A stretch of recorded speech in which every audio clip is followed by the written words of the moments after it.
Hello दोस्तों, IQ study with पीके में आपका स्वागत है। अगर आप हमारे इस चैनल पर नए हैं तो चैनल को सब्सक्राइब कीजिए। तो दोस्तों, ये जो आप देख रहे हैं ये आपको बिहार दरोगा का जो है क्वेश्चन बैंक है, 3rd एडिशन का है। तो चैनल पर नए है तो चैनल को सब्सक्राइब कीजिए। जैसा कि दोस्तों आप लोग स्क्रीन पे देख रहे हैं, यह है रोशन आनंद सर का जो है क्वेश्चन बैंक है, यानी उसी के द्वारा तैयार किया गया या लेटेस्ट जो अभी निकला है 3rd एडिशन का है। और बिहार पुलिस अवर सेवा आयोग BPSSC द्वारा आयोजित, और यह जो है रोशन आनंद सर के द्वारा निकाला गया है। तो यह 3rd एडिशन का जो है क्वेश्चन बैंक है बिहार दरोगा का। तो इसमें से जो दिया हुआ है, जैसे यहाँ पे देख लीजिए येलो में है, वर्तमान सभी दरोगा परीक्षाओं के औसतन 60% प्रश्न इसी पुस्तक से हैं। ठीक है, तो दोस्तों इसमें से जो है टोटल 25 सेट है और यह 3rd एडिशन का है, इसी को हम लोग करवाएंगे। और यह वीडियो जो है आपको मॉर्निंग में डेली 7 AM में मिल जाएगी। अगर वीडियो लंबा होगा तो आपको पार्ट बाय पार्ट में मिलेगा, और इसका सेपरेट प्लेयर लिस्ट भी बना देंगे। और जो डेली आएगा इसका वीडियो आपको 7 AM में, अगर लंबा होगा तो पार्ट बाय पार्ट में आएगा। और इसमें जो अध्ययन सामग्री भी दिया हुआ है, जैसे इतिहास का दिया हुआ है, कला एवं संस्कृति का, भूगोल का, राज्य व्यवस्था का, अर्थव्यवस्था का, विज्ञान का, पर्यावरण का, बिहार से है, और कंप्यूटर है, विविध भी है इसी पुस्तक में। टोटल 25 सेट है, इसमें हम करवाएंगे। तो चलिए कहाँ से करवाएंगे ये देख सकते हैं आप लोग। यहाँ जो है दोस्तों, जो स्क्रीन पर आप देख सकते हैं 2008 से 2024 तक में, ठीक है, जो भी है सभी करवाएंगे। और इसमें से जो है, तो इसमें से जैसे 2008 से 2024 तक का जो है, इसमें से देखिए पहले करवाएंगे हम लोग 64 पोस्ट PT एग्ज़ाम जो हुआ था 16/7/2023 को।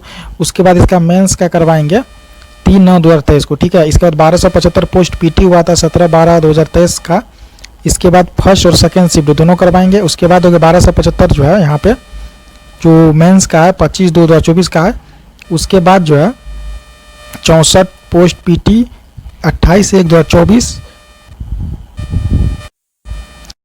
और यहाँ पे जो इसका मेंस जो दिया हुआ 64 पोस्ट का जो 23/6/2024। ठीक है, इसके बाद 17 पोस्ट का होगा। उसके बाद जो है आपको 24 से 46, इसी तरह से जो है क्रमवार नीचे की तरफ बढ़ते जाएंगे, यानी 2024 में हुआ, उसके बाद 23 में हुआ, इसी तरह से नीचे बढ़ते जाएंगे। टोटल इसमें से जो है आपको 25 सेट है। ठीक है, और यह लेटेस्ट जो है आपको, जैसा कि आप लोग स्क्रीन पर देख सकते हैं, यह 3rd एडिशन का है। तो इसको हम लोग करवाएंगे, और इसका प्लेयर लिस्ट भी जो है आपको हम बना देंगे। और इस वीडियो के डिस्क्रिप्शन में जो है आपको टेलीग्राम चैनल का भी लिंक मिलेगा और व्हाट्सएप चैनल का भी लिंक मिलेगा। तो दोनों से जुड़ जाइए। क्लास जो है प्रत्येक सुबह जो है 7 बजे मॉर्निंग में आएगी इसका क्लास। ठीक है, यह क्वेश्चन बैंक है, फिर से आप लोग देख लीजिए, रोशन आनंद सर का है। तो आज जो हम लोग करने वाले हैं, इसमें पहला सेट होगा 64 पोस्ट PT का, जो 16/7/2023 को हुआ था। तो इसी को हम लोग करेंगे। तो चैनल पे नए हैं तो चैनल को सब्सक्राइब कीजिए। इसका सेपरेट जो है ना आप लोगों के लिए हम प्लेयर लिस्ट बना देंगे, वहीं पे सारा इसका वीडियो पड़ा रहेगा, कोई भी प्रकार का दिक्कत नहीं होगा। और वीडियो के ऊपर थंबनेल में सारा कुछ लिखा रहेगा, तो आप लोगों को ढूंढने में दिक्कत नहीं होगा। चैनल पे नए हैं तो चैनल को सब्सक्राइब कीजिए। तो ये 3rd एडिशन का है और इसको हम जो है करवाएंगे। तो चलिए स्टार्ट करते हैं आज का पहला सेट से। तो दोस्तों यह है आपको, यह परीक्षा जो हुई थी आपको 16/7/2023 में। ठीक है, 64 पोस्ट PT का यह है बिहार पुलिस। बिहार पुलिस मध्य निषेध दरोगा एवं अनुमंडल अग्निशमन पदाधिकारी नियुक्ति प्रारंभिक परीक्षा का हल प्रश्न पत्र है, जो स्मृति पर आधारित है। और अगर आप क्वेश्चन बैंक को पूरा पढ़ लीजिएगा तो लगभग में इसमें 60% क्वेश्चन जो है आप सॉल्व कर लीजिएगा। यह बहुत ही यूजफुल बुक है, जो दोस्तों नहीं लिए हैं ले लीजिए। और इसका क्लास आप लोगों के लिए डेली हम करवाएंगे। तो देखिए यह परीक्षा हुआ था आपको 16/7/2023 को हुआ था, तो इसी को अभी हम लोग करेंगे। तो चलिए स्टार्ट करते हैं आज का पहला प्रश्न से। तो आज का जैसे पहला प्रश्न है, पहला प्रश्न क्या है ध्यान से देखिएगा। कीव राजधानी है, तो कीव कहाँ की राजधानी है? तो कीव जो है आपको यूक्रेन की राजधानी होगी। 1 नंबर राइट आंसर होगा ऑप्शन नंबर A, यूक्रेन की। ठीक है, और यहाँ देखिए कीव यूक्रेन की राजधानी, यहाँ की मुद्रा डिक्टवर्थ है। ठीक है, तो देखिए देश दिया हुआ है, राजधानी और मुद्रा। स्विट्जरलैंड का राजधानी हो गया बर्न हो गया, और इसका जो मुद्रा होगा फ्रैंक होगा, ठीक है। स्वीडन का होगा स्टॉकहोम, इसका हो जाएगा मुद्रा क्रोना। इसके बाद स्पेन है, स्पेन का होगा मैड्रिड, राजधानी है मैड्रिड, और इसका जो मुद्रा होगा पेसेटा। रोमानिया का होगा बुखारेस्ट, ल्यू हो जाएगा इसका मुद्रा। हंगरी का हो जाएगा बुडापेस्ट, और इसका होगा फ्लोरिंट। 2 नंबर का प्रश्न है, 1857 के विद्रोह के दौरान जगदीशपुर में इसका नेतृत्व किसके द्वारा किया गया था? तो देखिए जगदीशपुर में जो इसका नेतृत्व किया गया था आपको, यह कुंवर सिंह के द्वारा किया गया था। दो राइट आंसर होगा ऑप्शन नंबर सी।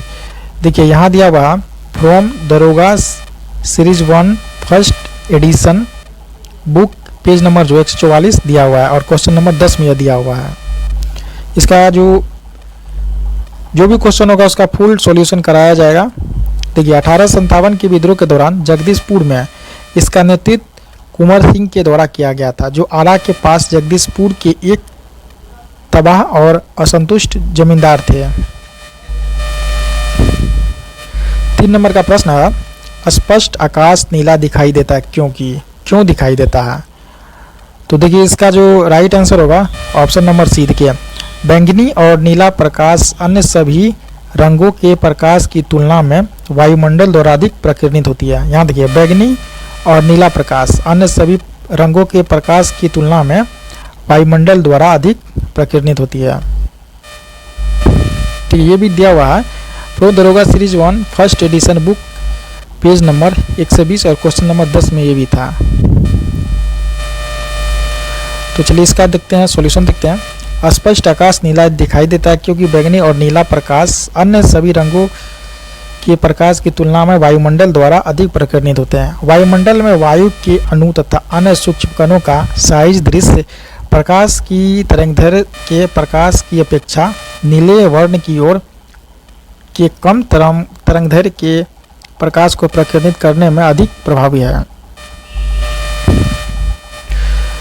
लाल वर्ण के प्रकाश की तरंगदैर्घ्य नीले प्रकाश की अपेक्षा लगभग 1.8 गुनी है। 1.8 गुनी है। अतः जब सूर्य का प्रकाश वायुमंडल से गुजरता है तो वायु के सूक्ष्म कण लाल रंग की अपेक्षा नीले रंग यानी छोटी तरंगदैर्घ्य को अधिक प्रबलता से प्रकीर्णित करते हैं। प्रकीर्णित नीला प्रकाश हमारे नेत्र में प्रवेश करता है। यदि पृथ्वी पर वायुमंडल न हो तो कोई प्रकीर्णन न हो पाता, तब आकाश काला प्रतीत होता। लाल रंग कुहरे या धुएं से सबसे कम प्रकीर्णित होता है। इसलिए यह दूर से दिखने पर भी लाल रंग का ही दिखलाई देता है। अतः खतरे के संकेत यानी सिग्नल का प्रकाश लाल रंग का होता है।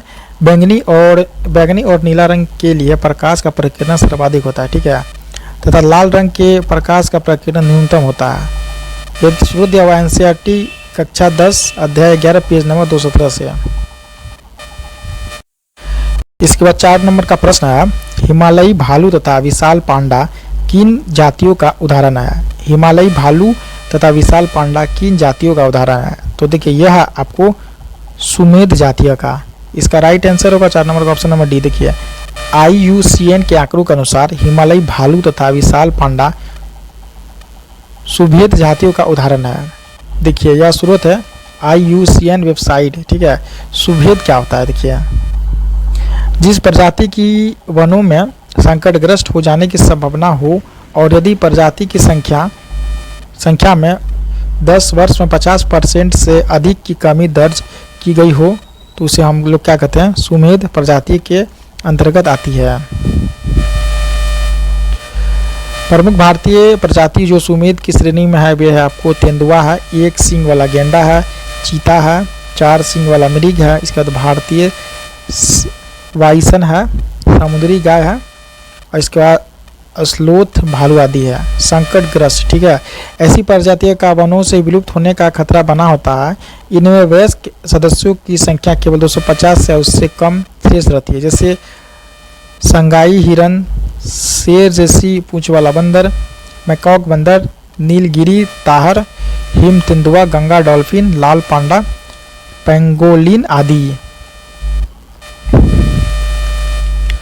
विलुप्त देखिए, जिस प्रजाति का कोई सदस्य जीवित न हो तथा विश्व के सभी आवासों में उनकी संख्या बिल्कुल समाप्त हो चुकी है, उसको हम लोग क्या कहते हैं, विलुप्त प्रजाति कहते हैं। जैसे डोडो यानी मॉरिशस, स्टीलर्स सी काऊ रूस, ठीक है, इसके बाद थाईलेसिस सीन ऑस्ट्रेलिया में, ठीक है, तथा अफ्रीका के शेर की 3 उप प्रजाति जैसे बाली, आवन, कैस्पियन। आप देखिए दुर्लभ क्या होता है, दुर्लभ। संसार में इन प्रजातियों की संख्या बहुत कम है। ये प्रजातियां कुछ ही स्थानों पर सीमित है या बड़े क्षेत्र में विरल रूप में बिखरी हुई है। हाम्बोसिया डेक्रेंस वेड दक्षिण पश्चिम घाट यानी भारत की एक दुर्लभ प्रजाति है। विलुप्त हो रहे महत्वपूर्ण जीवों हेतु भारत में संरक्षण के प्रयास। पहला प्रोजेक्ट टाइगर।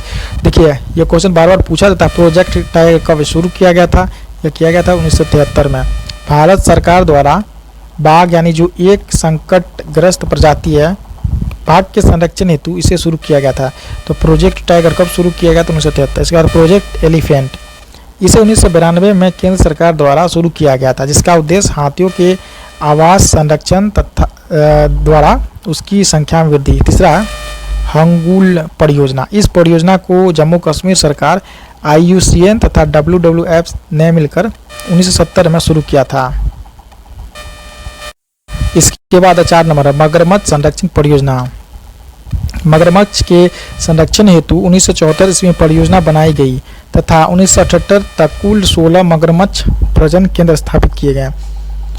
यहाँ है केंद्रीय मगरमच्छ प्रजनन एवं प्रबंधन प्रशिक्षण संस्थान हैदराबाद में स्थित है। मगरमच्छ प्रजनन एवं प्रबंधन प्रोजेक्ट 1975 में FAO द्वारा UNDP की सहायता शुरू किया गया था। 5वां है गेंडा परियोजना। एक सींग वाला गेंडे सिर्फ भारत में ही पाए जाते हैं। गेंडा परियोजना जो 1987 ईस्वी में शुरू किया गया था। इसके बाद 6 नंबर में गिद्ध संरक्षण प्रोजेक्ट। हरियाणा वन विभाग द्वारा बॉम्बे नेचुरल हिस्ट्री सोसाइटी के बीच 2006 में एक समझौता हुआ, जिसमें गिद्धों के संरक्षण का लक्ष्य रखा गया था।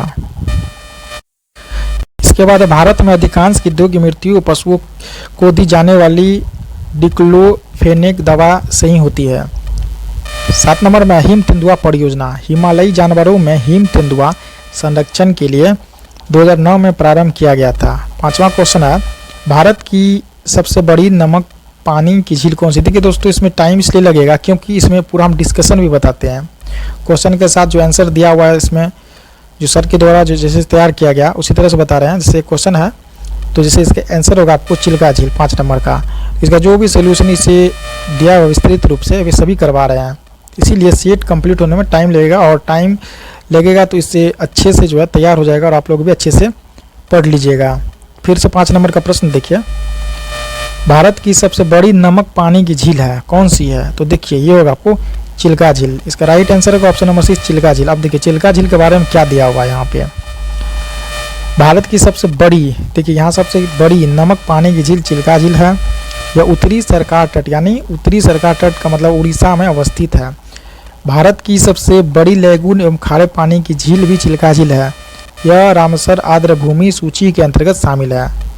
नेक्स्ट है सांभर झील। यह राजस्थान में भारत की सबसे बड़ी अंतःस्थलीय नमकीन झील है। सर्वाधिक लवणता वाली झील है ये। 6 नंबर का प्रश्न है सोलर सेल बने हुए होते हैं। सोलर सेल बने हुए होते हैं तो सोलर सेल किससे बने हुए होते हैं?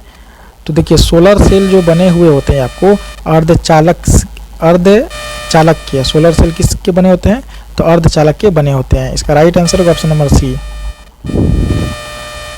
देखिए यह सोलर सेल अर्धचालक के बने होते हैं। सोलर सेल में मूल रूप से ऐसी पीएन संधि होती है जो सौर विकिरण आपतित होने पर विद्युत वाहक बल उत्पन्न करती है। इनको बनाने के लिए सिलिकॉन का प्रयोग किया जाता है। सौर सेल एक पीएन जंक्शन डायोड है जो सौर ऊर्जा सीधे विद्युत ऊर्जा में रूपांतरित करता है। यह प्रकाश विद्युत प्रभाव यानी फोटो इलेक्ट्रिक इफेक्ट के सिद्धांत पर कार्य करता है। प्रकाश का प्रत्येक अवशोषित फोटोन एक इलेक्ट्रॉन और एक छिद्र होल उत्पन्न करता है। वास्तव में संयोजकता का एक इलेक्ट्रॉन फोटोन की ऊर्जा प्राप्त कर चालन पट्टी में पहुंच जाता है।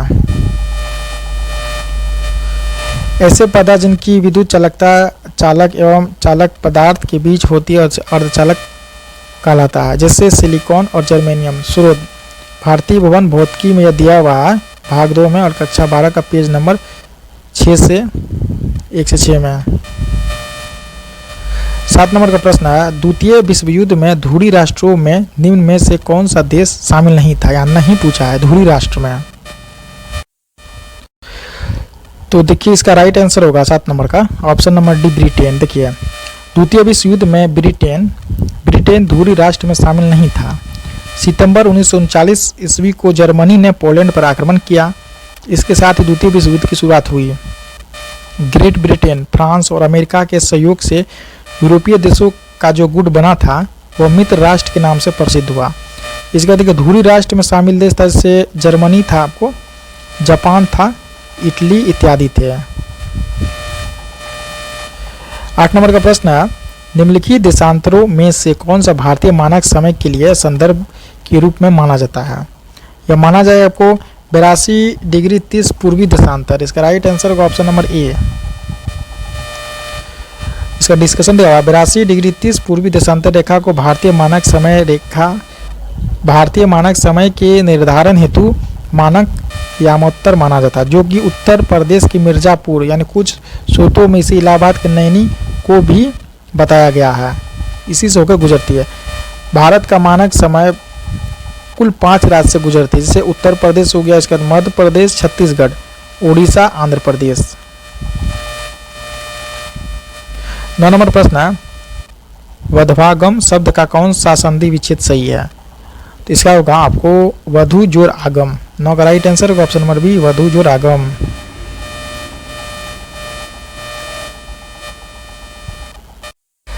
11 नंबर प्रश्न है, बिहार में पहली बार राष्ट्रपति शासन कब लगाया गया था। बिहार में पहली बार राष्ट्रपति शासन कब लगाया गया था। तो बिहार में पहली बार जो राष्ट्रपति शासन लगाया गया था यह आपको कब लगाया गया था। यह लगाया गया था आपको 1968 में। इसका राइट आंसर होगा ऑप्शन नंबर ए 1968। देखिए बिहार में पहली बार राष्ट्रपति शासन जून 1968 को लगाया गया था, जो 26 फरवरी 1969 ईस्वी तक रहा। उस समय बिहार के मुख्यमंत्री भोला पासवान शास्त्री थे। उस समय राष्ट्रपति डॉक्टर जाकिर हुसैन एवं बिहार के राज्यपाल नित्यानंद कानून गो थे। तो याद रखिएगा नित्यानंद कानून गो। बिहार में अब तक कुल 8 बार राष्ट्रपति शासन लग चुका है। अंतिम बार राष्ट्रपति शासन जो है 7 मार्च 2005 से 24 नवंबर 2005 तक लगा था।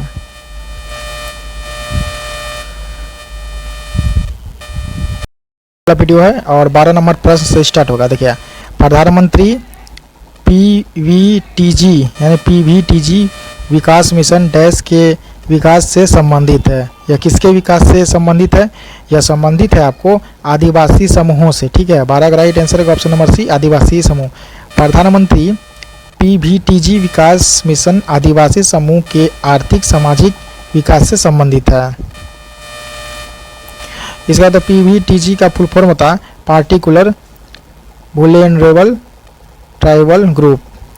जनजातीय मामलों के मंत्रालय ने पीवीटीजी के विकास की योजना लागू की, जिसमें उनके व्यापक सामाजिक आर्थिक विकास के लिए 75 विशेष रूप से कमजोर जनजातीय समूह को शामिल किया गया। योजना के प्रावधानों के अनुसार राज्य को 100% सहायता अनुदान उपलब्ध करवाया जाता है।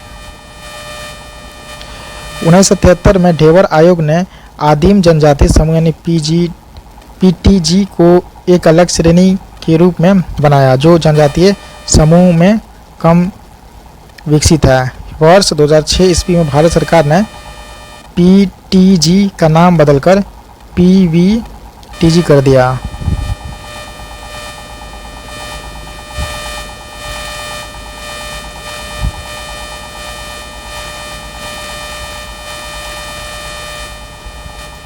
तेरह नंबर का प्रश्न, भारतीय अंतरिक्ष नीति 2023 के अनुसार कौन सी संस्था अंतरिक्ष प्रौद्योगिकियों के अनुसंधान और विकास पर ध्यान केंद्रित करेगी?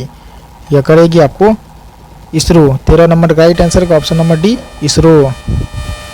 तो चलिए इसका सॉल्यूशन देखते हैं। भारतीय अंतरिक्ष अनुसंधान संस्थान इसरो द्वारा अंतरिक्ष नीति 2023 को मंजूरी दी गई। देखिए, यह नीति अंतरिक्ष क्षेत्र में निजी क्षेत्र की भागीदारी को संस्थागत बनाने और इसरो के उन्नत अंतरिक्ष प्रौद्योगिकियों के अनुसार अनुसंधान एवं विकास पर ध्यान केंद्रित करती है। इसरो का गठन 15 अगस्त, के पूछा जाता क्वेश्चन, इसरो का गठन जो है 15 अगस्त 1969 को हुआ था। कब हुआ था इसरो गठन? तो 15 अगस्त 1969 को हुआ था। इसका मुख्यालय बेंगलुरु में स्थित है। 14 नंबर का प्रश्न है, बास्केटबॉल के मैदान को कहते हैं? तो बास्केटबॉल के मैदान को क्या कहते हैं? तो बास्केटबॉल के मैदान को हम लोग कहते हैं कोर्ट कहते हैं। 14 का राइट आंसर का option number B, court. Basketball के मैदान को कोर्ट कहा जाता है। इस खेल का आविष्कार जेम्स स्मिथ ने 1891 में अमेरिका में किया था। फीबा की स्थापना 1932 में हुई।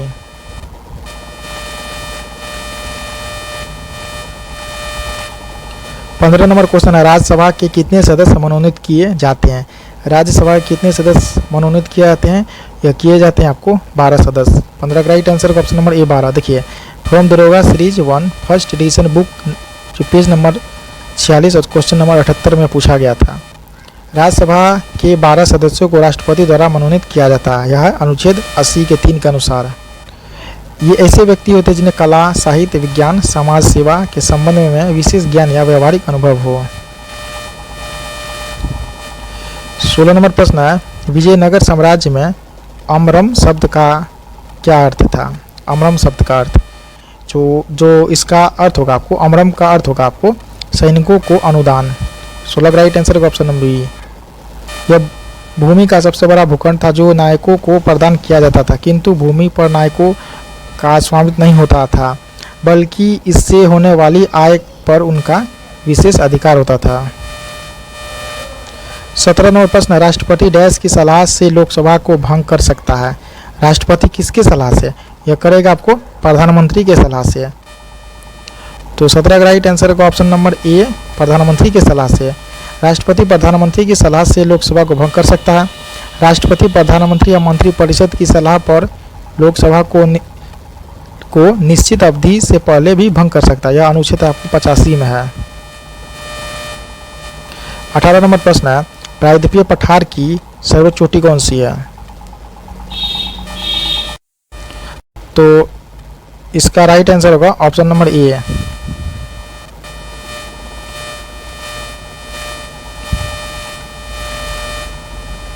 इसके बाद है आपको देखिए व्याख्या, देखिए अन्नामलाई पर्वत चोटी की अनाईमुड़ी जो है जो 2695 मीटर प्रायद्वीपीय पठार एवं दक्षिण भारत की सबसे ऊंची चोटी है। 19 नंबर प्रश्न है, मोती प्राप्त करने के लिए संवर्धन किया जाता है? योगा आयस्टर का, ऑप्शन नंबर डी।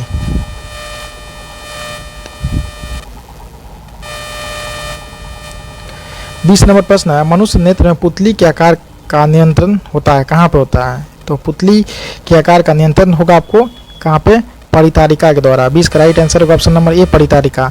मनुष्य नेत्र में पुतली के आकार का नियंत्रण परितारिका यानी आइरिस द्वारा होता है। कॉर्निया के पीछे एक संरचना होती है जिसे हम परितारिका कहते हैं। कॉर्निया के पीछे जो एक संरचना होता है जिसे हम लोग क्या कहते हैं? परितारिका कहते हैं। परितारिका गहरा पेशीय डायफ्राम होता है जो पुतली के आकार को नियंत्रित करता है। पुतली नेत्र में प्रवेश करने वाले प्रकाश की मात्रा को भी नियंत्रित करता है। मानव नेत्र एक कैमरे की भांति है। इसका लेंस निकाय का एक प्रकाश सुग्राही पर्दे जिसे हम रेटिना या दृष्टिपटल कहते हैं, इसी में प्रतिबिंब बनता है। नेत्र गोलक की आकृति लगभग गोलाकार होता है तथा इसका व्यास जो है 2.3 सेंटीमीटर होता है।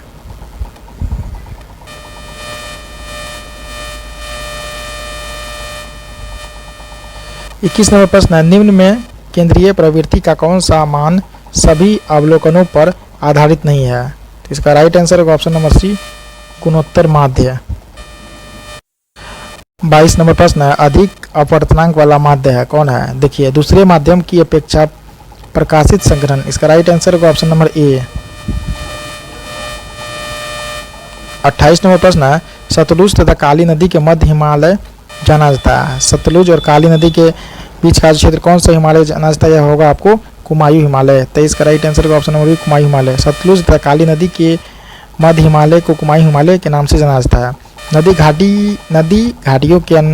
नदी घाटी के आधार पर सर सिडनी बुराड द्वारा हिमालय पर्वतीय प्रदेशों के निम्न 4 प्रदेश में विभाजित किया गया था। तो ये जो विस्तार किया गया था, प्रादेशिक विभाजन, लंबाई और विस्तार देखिए। पंजाब हिमालय 560 किलोमीटर इसका क्षेत्रफल है, ठीक है। सिंधु एवं सतलज नदियों के मध्य, इसका बाद कुमायूं हिमालय 320 किलोमीटर है, सतलज और काली नदियों के मध्य। नेपाल हिमालय 800 किलोमीटर, काली एवं तीस्ता नदियों के मध्य। असम हिमालय यह 720 किलोमीटर है, तीस्ता दिहांग नदियों के मध्य। 24 नंबर का प्रश्न है, सरकार द्वारा अवरोधों अथवा प्रतिबंधों को हटाना क्या कहलाता है? यह कहलाएगा आपको उदारीकरण, ऑप्शन नंबर डी। उदारीकरण विभिन्न प्रतिबंधों को दूर कर अर्थव्यवस्था के विभिन्न क्षेत्रों को मुक्त करने की नीति है, अर्थात अर्थव्यवस्था को विभिन्न प्रकार के नियामकों तथा नियंत्रकों के संबंध में उदार होना। यह मुख्यतः उद्योगों तथा अन्य आर्थिक क्रियाओं पर सरकारी नियंत्रण को समाप्त करना या कम करने से संबंधित है। 25 नंबर प्रश्न है,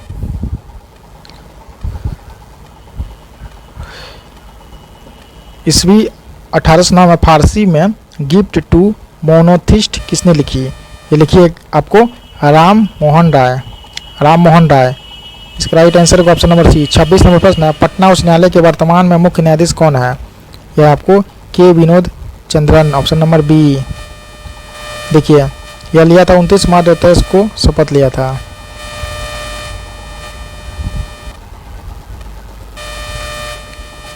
सत्ताईस नंबर प्रश्न, हाल ही में बिपरजॉय खबरों में था, वो क्या है? तो बिपरजॉय यह आपको चक्रवात है। 27 राइट आंसर का ऑप्शन नंबर डी चक्रवात। खबरों में रहा बिपरजॉय एक चक्रवात था, यह अरब सागर तथा गुजरात के समुद्री तट से टकराया था। इसका नामकरण बांग्लादेश द्वारा किया गया, यानी बिपरजॉय का नामकरण जो है, यानी बिपरजॉय का नामकरण यह बांग्लादेश के द्वारा किया गया था। 28 नंबर प्रश्न है, 28 नंबर प्रश्न, निम्नलिखित में से कौन सी ताप विद्युत परियोजना महाराष्ट्र में स्थित नहीं है? तो देखिए यह कहलगांव जो है, कहलगांव बिहार के भागलपुर जिले में स्थित है, ठीक है। यहाँ देखिए कहलगांव ताप विद्युत परियोजना महाराष्ट्र में स्थित नहीं है, यह भागलपुर यानी बिहार में स्थित है। यह परियोजना एनटीपीसी के अधीन कोयला आधारित संयंत्र है। 29 नंबर प्रश्न, किसी वस्तु का चंद्रमा पर भार पृथ्वी पर उसके भार का क्या होता है? यह होगा आपका 1/6 भाग। 29 का राइट आंसर का ऑप्शन नंबर डी।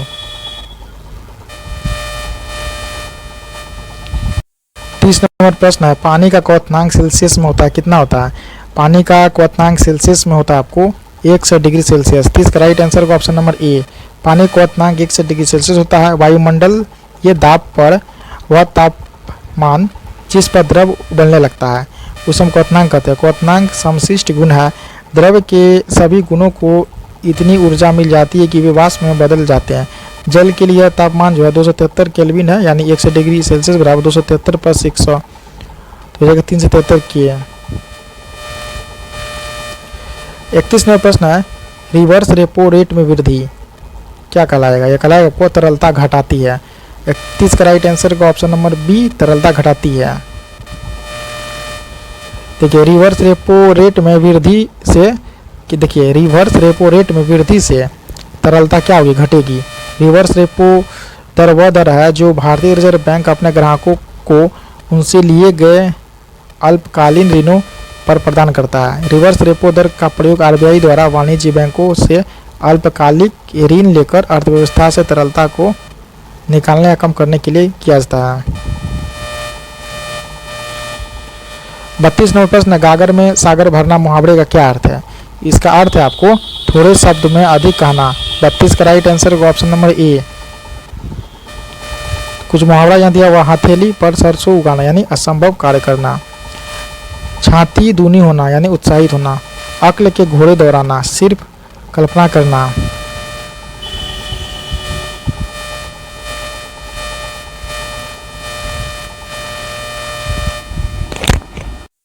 तैंतीस नंबर प्रश्न है, धुआंधार प्रपात का संबंध निम्नलिखित में से किस नदी से है? तो देखिए यह नर्मदा नदी से, यानी धुआंधार जलप्रपात जो ये कहाँ है? मध्य प्रदेश के नर्मदा नदी पे, ठीक है। इसका राइट आंसर का ऑप्शन नंबर डी नर्मदा नदी। धुआंधार जलप्रपात का संबंध नर्मदा नदी से है। जलप्रपात जब नदी का जल किसी स्थान पर खड़े ढाल यानी क्लिफ के ऊपरी भाग से अत्यधिक तीव्र गति से नीचे की ओर गिरता है तो उससे जलप्रपात कहते हैं। भारत के अधिकांश जलप्रपात पठारी प्रदेश में पाए जाते हैं क्योंकि यहाँ की भू-आकृति अत्यधिक ऊंची नीची तथा सैलो कठोर है। धुआंधार जलप्रपात नर्मदा नदी पर स्थित है जो मध्य प्रदेश राज्य के जबलपुर जिले में है। दुग्धधारा और कपिलधारा जलप्रपात भी नर्मदा नदी पे है। 35 नंबर प्रश्न है, गुरु दक्षिणा शब्द में कौन सा समास है? गुरु दक्षिणा शब्द में अगर समास की अगर हम बात पूछे तो इसमें आपको तत्पुरुष समास। 35 का right answer option number B. गुरु दक्षिणा शब्द में तत्पुरुष समास है। समास जब दो या दो से अधिक शब्द से मिलकर जो नया शब्द बनाता है उसे हम लोग क्या कहते हैं? समास कहते हैं। समास के भेद अविभेय समास है, तत्पुरुष है, बहुब्रीहि है, द्विगु है, द्वंद्व है और इसके बाद कर्मधारय समास है।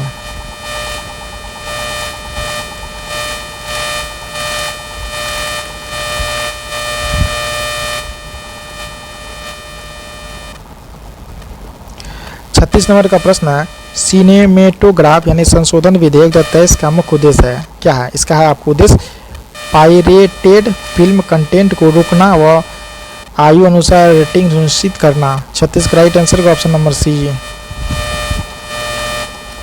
37 नंबर प्रश्न, निम्न में से किसका उपयोग कांच पर लिखने के लिए किया जाता है? कांच पे लिखने के लिए किया जाता है आपको हाइड्रोजन फ्लोराइड का। 37 का राइट आंसर का option number C hydrogen fluoride. Hydrogen fluoride का उपयोग कांच पर लिखने के लिए किया जाता है। कांच पर नक्काशी करने के लिए हाइड्रोजन फ्लोराइड यानी HF का उपयोग किया जाता है। इसका अन्य नाम है क्लोरोहाइड्रिक हाइड्रोफ्लोरिक तथा हाइड्रोनियम फ्लोराइड। यह जल में 38 नंबर का प्रश्न है, 1915 में भारत लौटने के बाद गांधी जी ने डैश की तरह कपड़े पहनने का निर्णय लिया। तो होगा राइट आंसर आपको इसका काठियावाड़ी किसान ऑप्शन नंबर बी।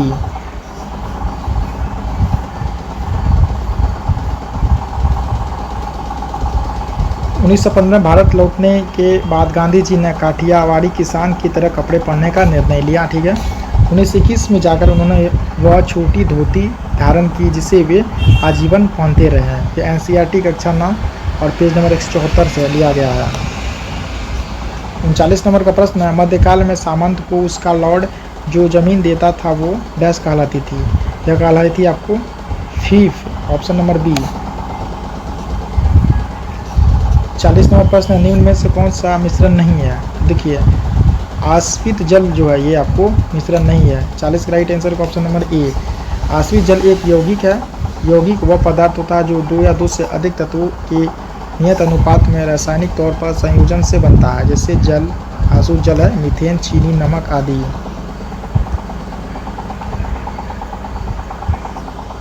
इकतालीस नंबर का प्रश्न, एक देश में एक विशेष वर्ष के दौरान उत्पादित सभी अंतिम वस्तुओं व सेवाओं के कुल मूल्य को क्या कहा जाता है? इसे कहा जाता है आपको सकल घरेलू उत्पाद। 41 का राइट आंसर का ऑप्शन नंबर डी। किसी अर्थव्यवस्था में एक वित्तीय वर्ष में उत्पादित सभी वस्तुओं एवं सेवाओं का अंतिम मौद्रिक मूल्य उसका सकल घरेलू उत्पाद यानी GDP कहलाता है।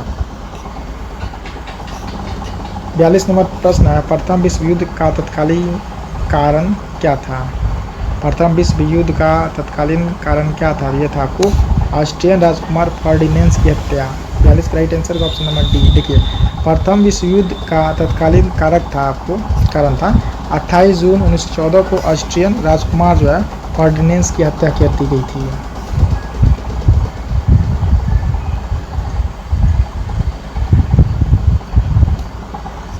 इस घटना को सिराजुवा हत्याकांड के नाम से भी जाना जाता है। इसी घटना को ऑस्ट्रिया ने सर्बिया का षड्यंत्र मानते हुए उसके खिलाफ युद्ध की घोषणा कर दी। 43 नंबर प्रश्न है, नवनिर्वाचित लोकसभा में तत्कालीन अध्यक्ष यानी प्रोटेम स्पीकर किसे चुना जाता है? देखिए यह चुना जाता है आपको लोकसभा के वरिष्ठतम सदस्य को। 43 का राइट आंसर का ऑप्शन नंबर ए। नवनिर्वाचित लोकसभा में तत्कालिक अध्यक्ष यानी प्रोटेम स्पीकर के रूप में लोकसभा के वरिष्ठतम सदस्य को चुना जाता है। प्रोटेम स्पीकर की नियुक्ति राष्ट्रपति के द्वारा की जाती है। 44 नंबर प्रश्न है, कौन सा देश G20 का सदस्य नहीं है? देखिए बांग्लादेश जो G20 का सदस्य नहीं है। G20 का गठन जो है 1999 में एशियन वित्तीय संकट के बाद वित्त मंत्रियों और केंद्रीय बैंकों के गवर्नरों के लिए वैश्विक आर्थिक और वित्तीय मुद्दों पर चर्चा करने के लिए एक मंच के रूप में की गई थी। G20 में 19 देश जैसे अफ्रीकन यूनियन और यूरोपीय संघ मिलाकर कुल 21 देश हैं।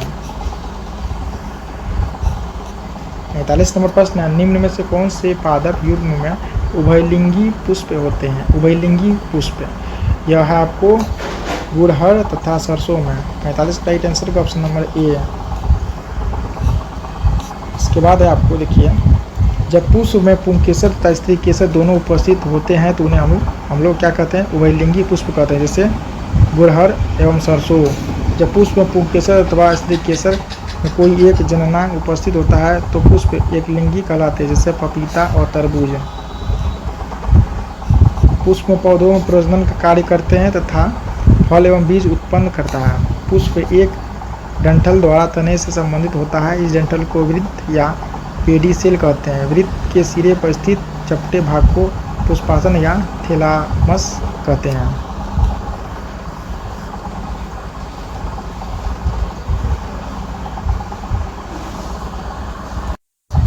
नेक्स्ट है 46 नंबर का प्रश्न, टोक्यो ओलंपिक में सुमित नागल ने डैश में भारत का प्रतिनिधित्व किया। तो सुमित नागल जो है ये किया था आपको टेनिस में। इसका राइट आंसर का option number C tennis. 47 number प्रश्न है, भौगोलिक अनुसंधान में किस देश ने यूरोप को नेतृत्व प्रदान किया? ये किया था आपको पुर्तगाल। 47 का राइट आंसर का ऑप्शन नंबर डी पुर्तगाल। इसके बाद है आपको भौगोलिक अनुसंधान में पुर्तगाल ने यूरोप का नेतृत्व किया। यूरोप ने 15वीं शताब्दी में अंतर्राष्ट्रीय व्यापार और बाद में वाणिज्य गतिविधियों के युग में प्रवेश किया। 48 नंबर का प्रश्न है, विधान परिषद वाले राज्य की विधान परिषद के सदस्यों का कुल संख्या उस राज्य की विधानसभा के सदस्यों की कुल संख्या के डैश से अधिक है। देखिए 1/3 से अधिक है, नहीं होगी, ठीक है, नहीं पूछा है। तो यहाँ इसका राइट आंसर का option number B. Vidhan Parishad वाले राज्य की विधान परिषद के सदस्य की कुल संख्या उस राज्य की विधानसभा के सदस्यों की कुल संख्या के 1/3 से अधिक नहीं होगी। विधान परिषद में सदस्यों की अधिकतम संख्या विधानसभा की 1/3 और न्यूनतम 40 निश्चित की गई है। 49 नंबर प्रश्न है, कैपिटल जी का मान कितना होता है? तो इसका जो कि मान होगा आपको 6.67 गुना 10 का power -11 newton metre square kg - 2। इसका राइट आंसर का ऑप्शन नंबर डी। देखिए गुरुत्वाकर्षण नियतांक, एकांक दूरी पर स्थित एकांक द्रव्यमान के दो पिंडों के बीच कार्य करने वाले गुरुत्वाकर्षण बल को गुरुत्वाकर्षण नियतांक कहते हैं। इसे जी द्वारा, कैपिटल जी द्वारा प्रदर्शित करते हैं। प्रसिद्ध वैज्ञानिक हेनरी कैवेंडिश जो 1731 से 1810 ने एक सुप्रसिद्ध तुला का सुग्राही तुला का उपयोग करके कैपिटल जी का मान जो है 6.67 गुना 10^11 न्यूटन मीटर स्क्वायर kg - 2 ज्ञात किया। इसका विमीय सूत्र जो होता है m-1l3t - 2 होता है। कैपिटल जी का मान सभी स्थान पर 1 होता है। यह एक अदिश राशि है। देखिए यहाँ दिया हुआ परीक्षा संबंधित महत्वपूर्ण तथ्य, गुरुत्वाकर्षण बल की खोज सर आइजैक न्यूटन ने 1686 ईस्वी में किया था। कब किया था? गुरुत्वाकर्षण बल की खोज जो किया था को सर आइजैक न्यूटन। गुरुत्वाकर्षण का नियम, दो पिंडों के बीच लगने वाले आकर्षण बल F उनके द्रव्यमान के गुणनफल के समानुपाती होता है तथा उनके बीच की दूरी वर्ग के व्युत्क्रमानुपाती होता है। फॉर्मूला है F कैपिटल F बराबर capital G m1 m2/r²। 50 number प्रश्न है, डेमोस शब्द का तात्पर्य है। तो डेमोस शब्द का तात्पर्य किससे है? तो देखिए डेमोस शब्द का तात्पर्य है आपको किससे है? तो जनता से है। डेमोस 50 का राइट आंसर ऑप्शन नंबर ए डेमोस यानी जनता। डेमोस शब्द का तात्पर्य जनता से है। लोकतंत्र शब्द अंग्रेजी शब्द यानी डेमोक्रेसी का हिंदी रूपांतरण है। डेमोक्रेसी तो यूनानी शब्द से बना है जैसे डेमोस और किया। इसका अर्थ क्रमशः है जनता और शासन।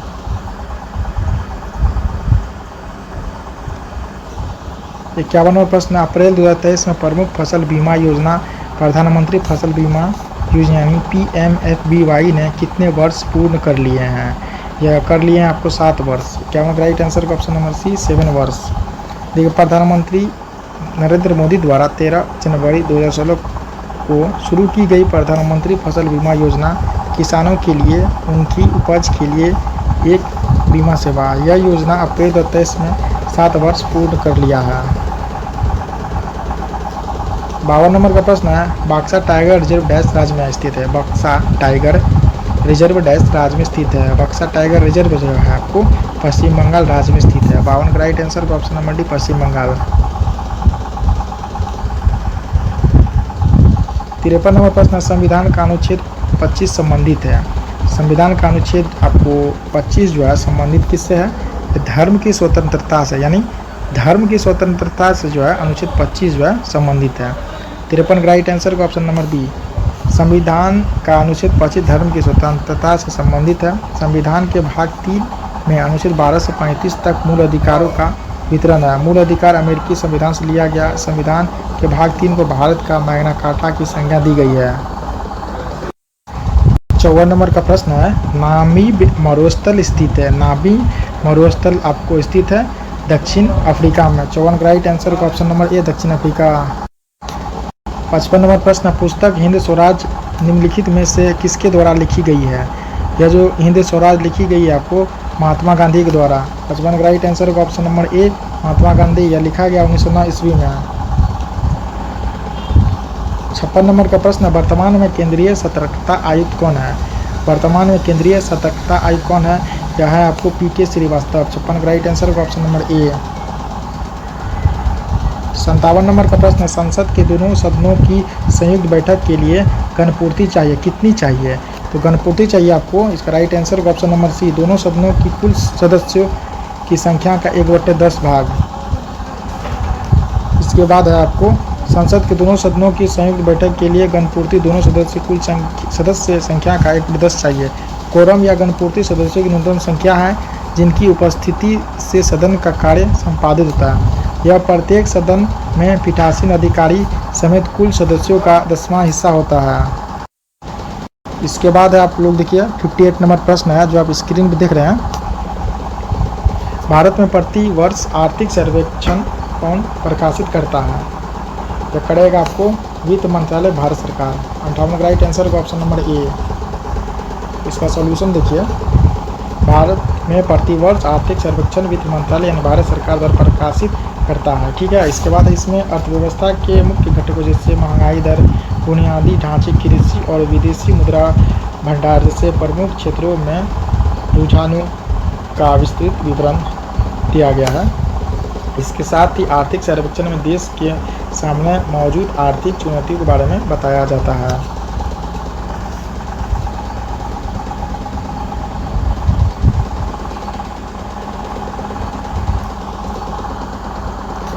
साठ नंबर का प्रश्न है, संसाधन जो वर्षों के उपभोग से समाप्त हो जाते हैं उन्हें क्या कहते हैं?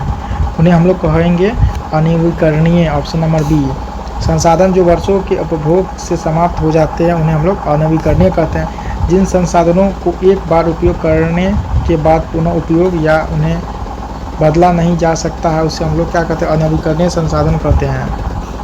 अनवीकरणीय ऊर्जा संसाधन पर्यावरण के अनुकूल नहीं होते हैं, जैसे कोयला, तेल, परमाणु ऊर्जा, पेट्रोलियम आदि अनवीकरणीय संसाधन है। नवीकरणीय ऊर्जा संसाधन सौर ऊर्जा, पवन ऊर्जा, ज्वारीय ऊर्जा, भूतापीय ऊर्जा आदि है। 61 नंबर प्रश्न है, जीवों के परिरक्षित अवशेष कहलाते हैं? क्या कहलाते हैं? या जीवाश्म कहलाते हैं। 61 का राइट आंसर का ऑप्शन नंबर ए जीवाश्म।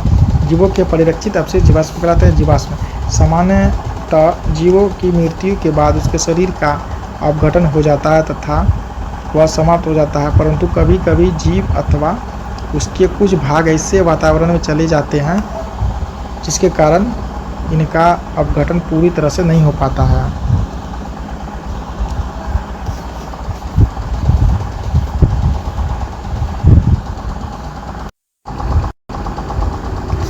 62 नंबर का प्रश्न है, बाबू जगजीवन राम छात्रावास योजना यानी BJRCY का संबंध डैश विद्यार्थियों के लिए छात्रावास निर्माण से है। किसके लिए है? आपको SC के लिए। 62 का right answer option number B, Babu Jagjivan Ram छात्रावास योजना जो है अनुसूचित जाति के छात्र के लिए छात्रों के लिए छात्रावास के निर्माण तथा छात्रों के गुणवत्तापूर्ण शिक्षा प्राप्त करने में सक्षम बनाने हेतु प्रोत्साहित करने के साधनों में से एक है। यह योजना लड़कियों के लिए 1961 से 66 से चल रही है। इसे 1989-90 से लड़कों के लिए शुरू किया गया था तथा इसे 2008 एवं 18 में संशोधित किया गया था। 63 नंबर प्रश्न, कौन सी भारतीय कंपनी बहुराष्ट्रीय कंपनी नहीं है? देखिए आप लोगों को इसमें से होगा आपको BSNL ऑप्शन नंबर ए। देखिए BSNL भारतीय कंपनी बहुराष्ट्रीय निगम नहीं है।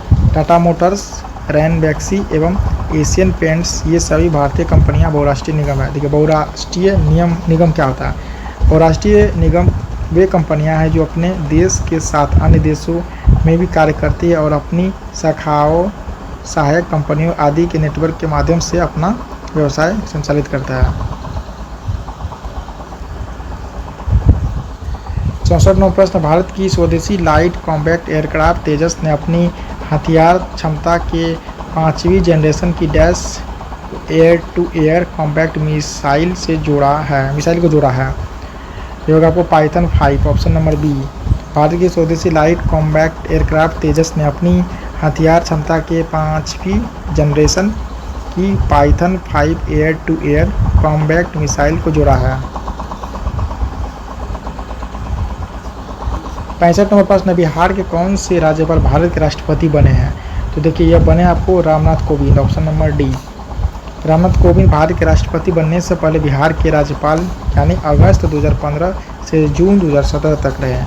ये भारत के 14वें राष्ट्रपति के पद पर 2017 से 22 तक रहे हैं। 66 नंबर प्रश्न है, Nathpa Jhakri hydel power project Bharat के डैश राज्य में स्थित है? यह आपको हिमाचल प्रदेश राज्य में स्थित है। 66 राइट आंसर का option number A Himachal Pradesh. Nathpa Jhakri hydel power project Bharat के हिमाचल प्रदेश राज्य में सतलज नदी पर स्थित है। 67 नंबर प्रश्न है, चमगादड़ तथा पक्षी के पंख हैं क्या है? तो चमगादड़ और पक्षी के पंख है आपको समवृत्ति ऑप्शन नंबर बी। देखिए यहाँ पे दिया हुआ सॉल्यूशन इसका, समवृत्ति या समृद्ध अंक क्या होता है?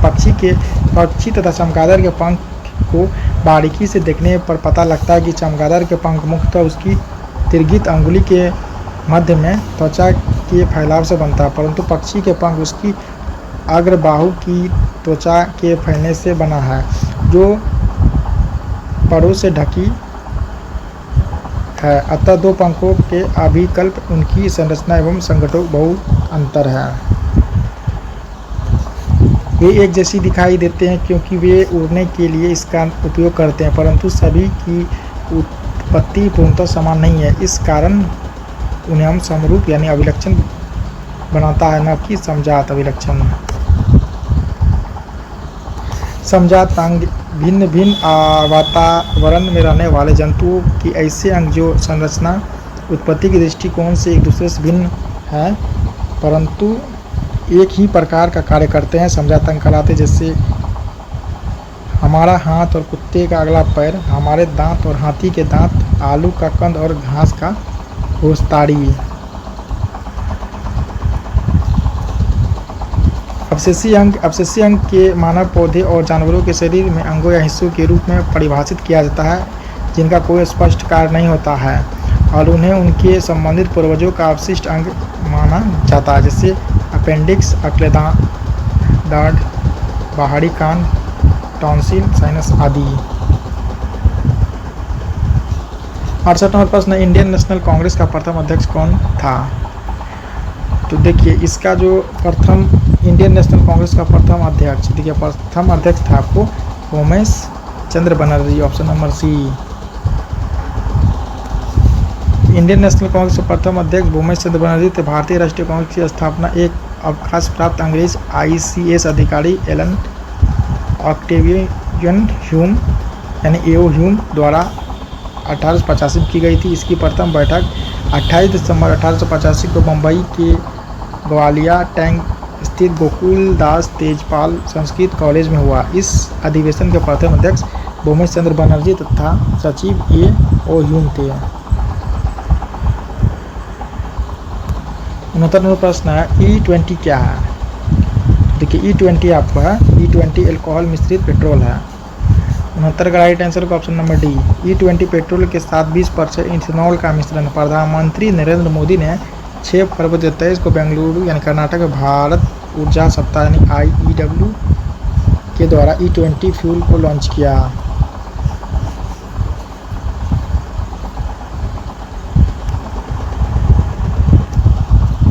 सत्तर नंबर प्रश्न है डैश एक आवश्यक तत्व है जिसका उपयोग प्रोटीन के संश्लेषण में किया जाता है। कौन सा है? ये आपको है नाइट्रोजन, ऑप्शन नंबर ए।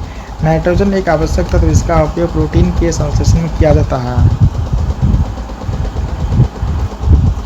प्रोटीन अधिक अणुभार वाले नाइट्रोजन युक्त कार्बनिक पदार्थ है। ये पौधे एवं जंतुओं की कोशिकाओं में प्रचुर मात्रा में पाए जाते हैं। नाइट्रोजन आवर्त सारणी के वर्ग 15 में पाए जाते हैं।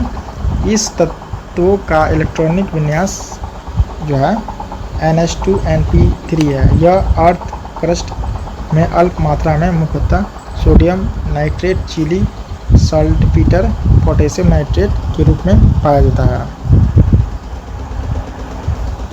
नाइट्रोजन के परमाणुक तथा भौतिक गुण। नाइट्रोजन वर्ग 15 के तत्व हैं एवं इस वर्ग में नाइट्रोजन गैसीय अवस्था में किंतु अन्य तत्व ठोस अवस्था में पाए जाते हैं। इन तत्वों के बाहरी कक्षा में 5 इलेक्ट्रॉन एवं इसकी संयोजकता 3 और 5 है। यह जल से भी क्रिया नहीं करता। यह रंगहीन तथा गंधहीन है। यह हवा से थोड़ा हल्का, जल में कम घुलनशील है। नाइट्रोजन काफ़ी कठिनाई से द्रवीभूत होता है। साधारण ताप पर नाइट्रोजन निष्क्रिय होता है। नाइट्रोजन तत्व पादप द्वारा कैल्शियम, सल्फर, फास्फोरस या अन्य तत्वों की तुलना में अधिक मात्रा में प्रयोग किया जाता है। नाइट्रोजन पादपों को मुख्यतः न्यूक्लिक अम्ल, प्रोटीन तथा अन्य नाइट्रोजनी पदार्थ के संश्लेषण हेतु प्रयोग किया जाता है। वातावरण में 78% नाइट्रोजन है। यह क्वेश्चन पूछा जाता है कि वातावरण में कितना परसेंट नाइट्रोजन है, तो 78%। परंतु पादप इसे गैस के रूप में न लेकर नाइट्रेस व नाइट्राइट्स के रूप में प्रयोग करती है। मैंगनीज पौधों में इस तत्व की आवश्यकता क्लोरोफिल के निर्माण में होती है। यह नाइट्राइट्स से नाइट्रेट बनाने में महत्वपूर्ण भूमिका निभाता है। और इसमें फास्फोरस यह तत्व न्यूक्लिक अम्ल एवं फास्फोलिपिड पदार्थ में पाया जाता है। कोशिकाओं के निर्माण, बीजों के निर्माण एवं फसलों की परिपक्वता एवं महत्वपूर्ण भूमिका निभाता है।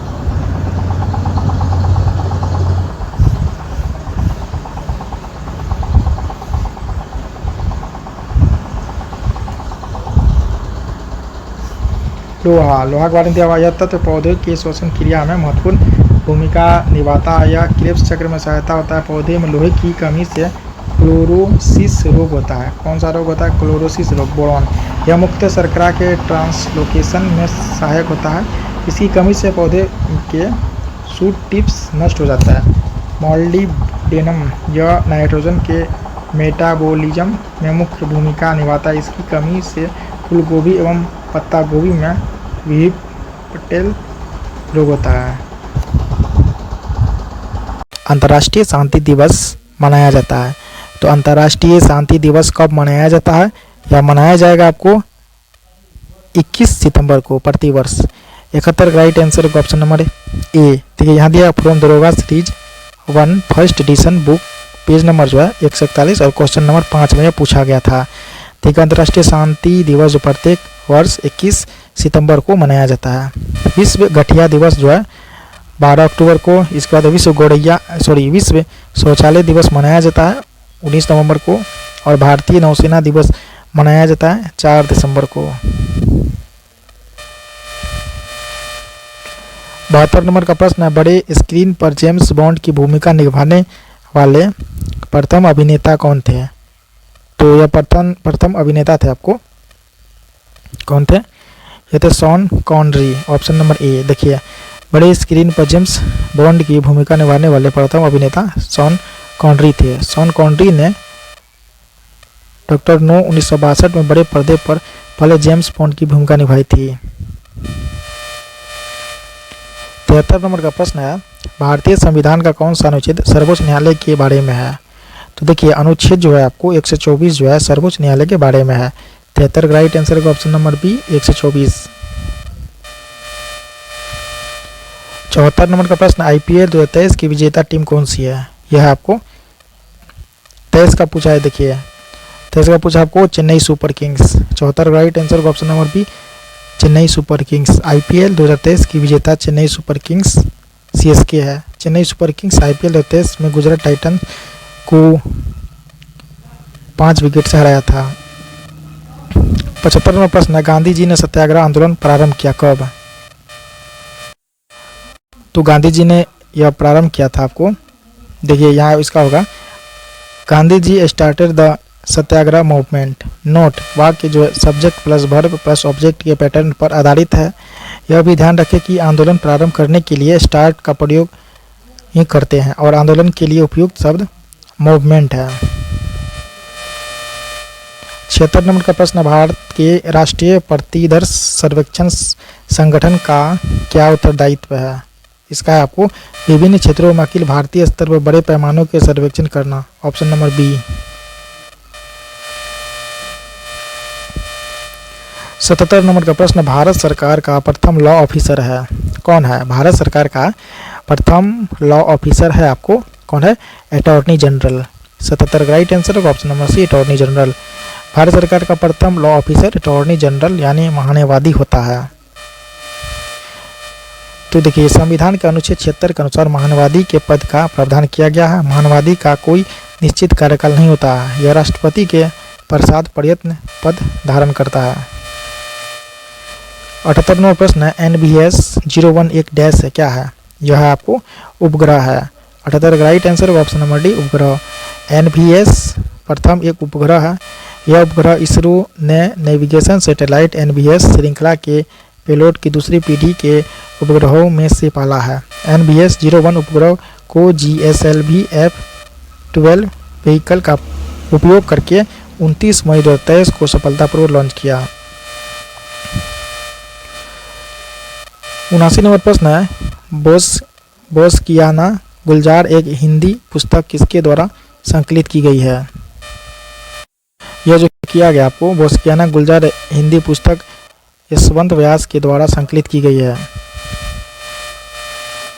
81 नंबर प्रश्न है, नौजवान भारत सभा की स्थापना किसने की? यह क्या था आपको?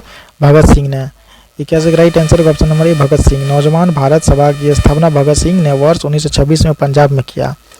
इनके अन्य सहयोगी संस्थापक सदस्य छविलाल दास और यशपाल थे। 82 नंबर प्रश्न है, fill in the correct form of verb he succeed because he dash hard यानी वर्क। क्या होगा इसका? राइट आंसर होगा option number D worked. 83 number प्रश्न, भारत में एक्सपोर्ट प्रीपेयर्डनेस इंडेक्स यानी निर्यात तैयारी सूचकांक का प्रकाशन निम्नलिखित में से कौन करता है? यह करेगा आपको नीति आयोग। 83 का राइट आंसर होगा ऑप्शन नंबर ए नीति आयोग। नीति आयोग ने 17 जुलाई 2023 को तीसरा निर्यातक तैयारी सूचकांक रिपोर्ट जारी की है। इस रिपोर्ट के अनुसार तमिलनाडु 80.89 अंक के साथ प्रथम स्थान पर है। 84 नंबर का प्रश्न है, तापमान की SI इकाई क्या है? तापमान की SI इकाई है आपको केल्विन। 84 का राइट आंसर होगा ऑप्शन नंबर ए केल्विन।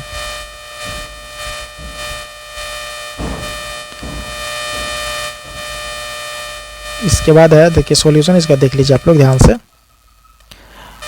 तापमान की SI इकाई केल्विन है। ताप मापन के लिए दो बिंदु निश्चित किया गया, क्वथनांक बिंदु और हिमांक बिंदु। देखिए तापमान मापने के विभिन्न पैमाने हैं। सेल्सियस पैमाना, इस पैमाने पर जल का क्वथनांक को 100 डिग्री सेल्सियस तथा हिमांक को 0 डिग्री सेल्सियस लिया था। केल्विन पैमाना, इस पर जल का क्वथनांक बिंदु 373.15 केल्विन तथा हिमांक बिंदु जो है 273.15 केल्विन लिया जाता है। फ़ारेनहाइट पैमाना, इस पर जल का क्वथनांक बिंदु 212 डिग्री फ़ारेनहाइट तथा हिमांक बिंदु है 32 डिग्री फ़ारेनहाइट लिया जाता है। 85 नंबर प्रश्न है, केबुल लामजाओ राष्ट्रीय उद्यान स्थित है कहाँ पे है? तो केबुल लामजाओ जो राष्ट्रीय उद्यान स्थित है ये आपको है मणिपुर में। 85 का राइट आंसर है ऑप्शन नंबर बी मणिपुर। देखिए यह विश्व का एकमात्र तैरता हुआ राष्ट्रीय उद्यान है। इस पर तैरते हुए द्वीप पाए जाते हैं जिन्हें हम स्थानीय भाषा में फुमदी कहते हैं। इसका 86 नंबर का प्रश्न है, प्रेरित विद्युत धारा की दिशा होती है, क्या होती है?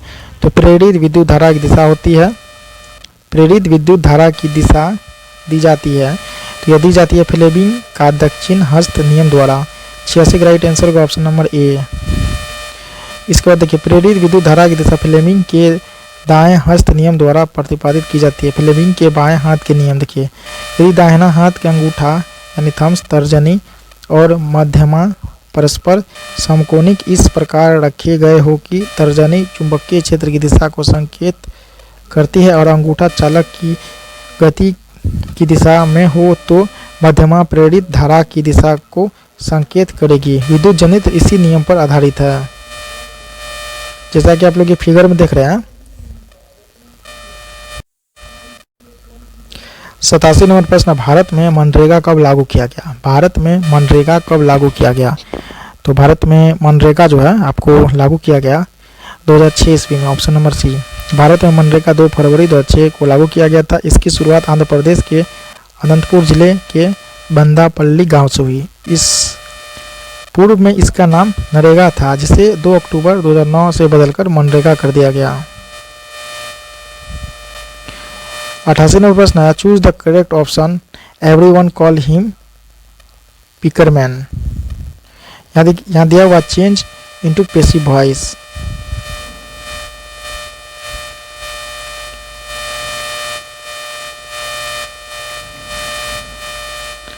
तो देखिए इसका राइट आंसर होगा option number C, he is called a picker maker,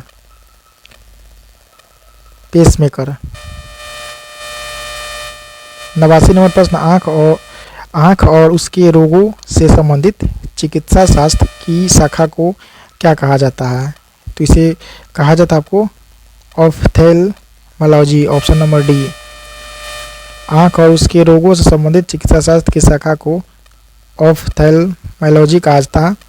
oncology चिकित्सा की एक शाखा है जो कैंसर के अध्ययन, उपचार, निदान और रोकथाम से संबंधित है। ओडोंटोलॉजी दांत की संरचना, विकसित और बीमारियों या असामान्यताओं के अध्ययन से संबंधित है। 90 नंबर का प्रश्न, निम्नलिखित में से कौन सी विशेषता खनिज पदार्थ में नहीं पाई जाती है? तो ये जो नहीं पाई जाएगा आपको यह खत्म नहीं हो सकता है, ऑप्शन नंबर सी। खनिज क्षयशील संसाधन है जिसका नवीकरण नहीं किया जाता है। भारत में अधिकांश खनिज क्षेत्र प्रायद्वीपीय भारत में पाया जाता है। 91 नंबर प्रश्न है, कोरापुट खाने भारत के किस राज्य में स्थित है? कोरापुट खाने भारत के किस राज्य में स्थित है? यह है आपको उड़ीसा राज्य में स्थित है। 91 राइट आंसर का ऑप्शन नंबर है उड़ीसा। देखिए कोरापुट खाने भारत के उड़ीसा राज्य में स्थित है। यह उड़ीसा में स्थित पंचपतमाली पहाड़ियों पर बॉक्साइट के उत्पादन के लिए प्रसिद्ध है। उड़ीसा के अन्य खनिज क्षेत्र है जैसे क्योंझर, सुंदरगढ़, कालाहांडी। 92 नंबर प्रश्न है, औरंगजेब की मृत्यु हुई थी, कब हुई थी? औरंगजेब की मृत्यु हुई थी आपको 1707 ईस्वी में। 92 राइट आंसर होगा ऑप्शन नंबर ए। 3 मार्च 1707 को प्रातःकाल की नमाज संपन्न करने के बाद अहमदनगर और औरंगजेब की मृत्यु हो गई। उसके शव को दौलताबाद स्थित खुलदाबाद नामक स्थान पर ले गया। 93 नंबर प्रश्न है, सरकार फसलों के समर्थन में कौन से मूल्य की घोषणा करती है? यह करेगी आपको न्यूनतम समर्थन मूल्य, ऑप्शन नंबर ए। न्यूनतम समर्थन मूल्य कृषि लागत और मूल्य आयोग यानी CACP की सिफारिशों पर आधार पर वर्ष में 2 बार तय किया जाता है। 94 नंबर प्रश्न है, जल के अणुओं की अर्धपारगम्य झिल्ली द्वारा गति कहलाती है, क्या कहलाती है? यह कहलाएगी आपको परासरण, ऑप्शन नंबर बी।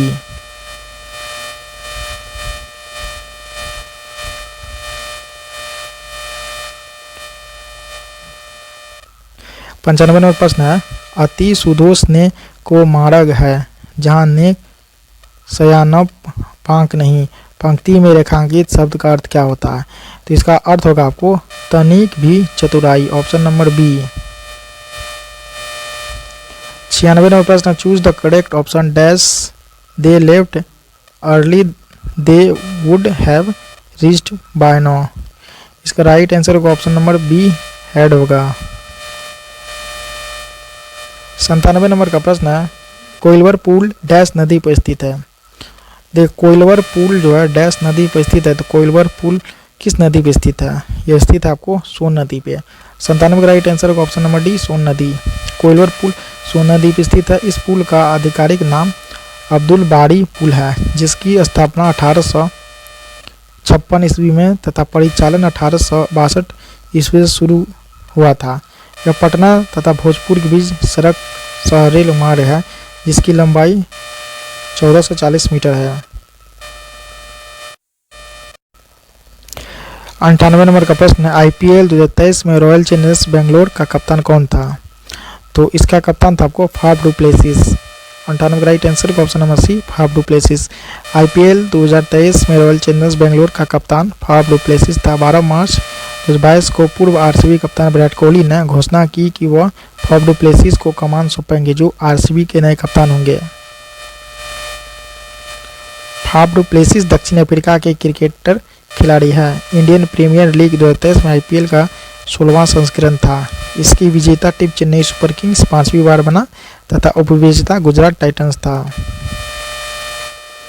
99 नंबर प्रश्न है, अंतर्राष्ट्रीय जैव विविधता दिवस 2023 की थीम क्या थी? तो इसकी थीम थी from agreement to action build back biodiversities. 99 का राइट आंसर का ऑप्शन नंबर ए। इसका सॉल्यूशन है, अंतर्राष्ट्रीय जैव विविधता दिवस 2023 की theme from agreement to action build bank biodiversities, यानी समझौते से कार्रवाई तक जैव विविधता का पुनर्निर्माण था। 22 मई को मनाए जाने वाला अंतर्राष्ट्रीय जैव विविधता दिवस पृथ्वी पर जीवन को बनाए रखने के लिए जैव विविधता के महत्व के बारे में जागरूकता बढ़ाता है।